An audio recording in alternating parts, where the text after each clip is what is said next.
Today, we're diving deep into the art of sticking. You know, left, right, left, left, well, you get it. But we're not just talking about the usual left versus right. No, today, we're exploring how different drumming traditions approach sticking and how messing around with these can actually make you a better drummer. So whether you're a beginner or advanced level drummer, stick around for some seriously cool insights, exercises, and of course a few challenges that will definitely mess with your brain and hands. Let's get into it. Now, most of you probably have pretty solid grip on how to read sticking patterns in the context of your own drumming tradition. But what if I told you you could expand your technical horizons, well, at least your horizon in general, by just understanding how other traditions notate their sticking?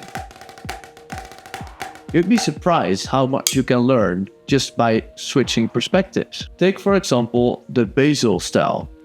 Notes above the line, right hand. Below the line, left hand. French notation flips this around. Suddenly above the line means left hand. A bit confusing, right? And then we've got the Scottish pipe band tradition, which is very similar to the Basel or Swiss notation. But here in this particular bar, there's an interesting interpretation going on with what in traditional rudimental drumming you would call a drag. But listen. And if you're more into classical sticking strategy, here's the Dutch notation.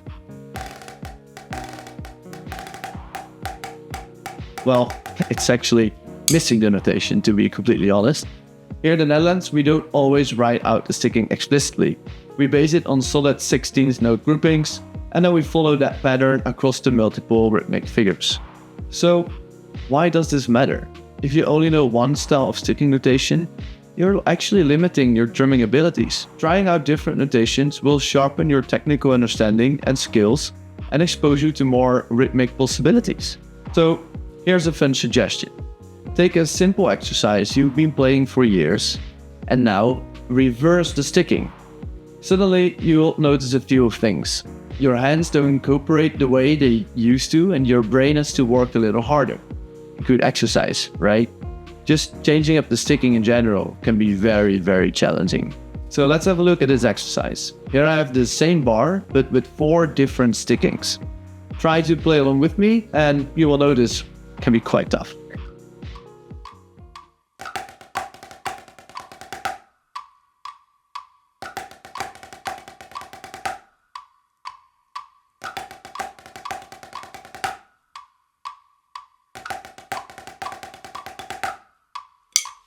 So here we are. As you can see, switching up your sticking pattern not only changes the rhythm, but also shifts how your hands and feet interact and how you feel the music. That's the magic of experimentation. Switching up sticking can actually change everything about how you play.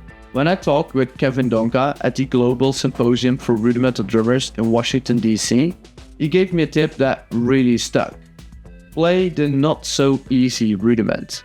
By changing just the sticking in a basic rudiment, he created variations that were way more challenging than the original. So, trust me, if you've just been watching along, it's so much harder than it sounds. So, definitely try it. So here's the thing. Doing these challenges will not only improve your hand coordination, but also expand your creative vocabulary. It's like learning to speak a new language. You will be able to say more interesting things, drumming-wise then.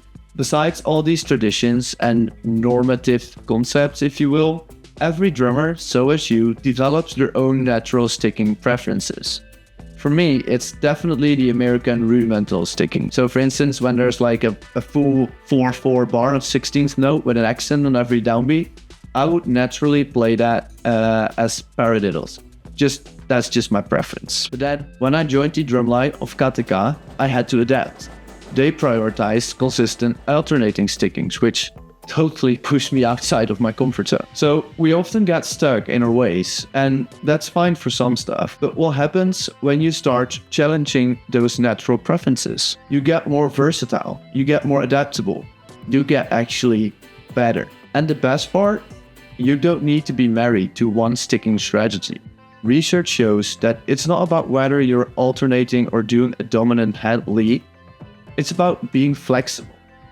The research article states, although it has been proposed in literature that performances improved when using one of two modal sticking strategies, dominant head lead or alternating, we found out that several participants used a strategy opposite to dominant head lead or a hybrid approach, and this did not seem to affect the performance abilities.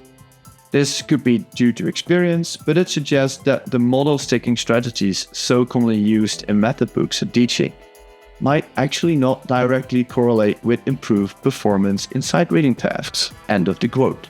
So don't be afraid to experiment. The more you mess around with it, the more you grow.